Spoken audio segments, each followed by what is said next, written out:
Қазақстан Республикасы ұлттық қауіпсіздік комитеті еліміздің әртүрлі өңірлерінде ірі көлемде көкнәр шикізатын сату қылмысына қатысы бар есірткімен айналысатын топтың заңға қайшы іс-әрекетін жолын кесуге бағытталған арнайы операцияны іске асырды.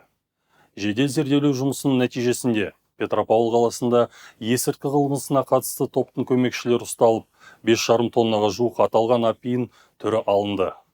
Осы операцияның екінші кезеңі барысында Өскемен қаласында 1 тонна көкнәр шикізатын алу үстінде есірткі курьері ұсталды. Дәл осы уақытта Қарағанды қаласында жалға алған қоймаларда 10 тоннадан аса есірткі шикізатын сақтап келген есірткі қылмысына қатысты топтың ұйымдастырушылары ұсталды. Бұған қоса тінту шаралары барысында есірткі қылмысына қатысты топ қатысушыларына жарақаттанушы және суық қару, сонымен қатар ірі көлемде ақшалай заттар табылып алынды.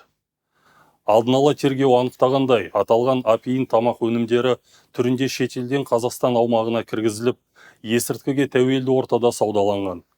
Жалпы қолға түскен есірткі көлемі 16 тоннадан асты. Одан әрі жедел тергеу амалдары жүргізілуде.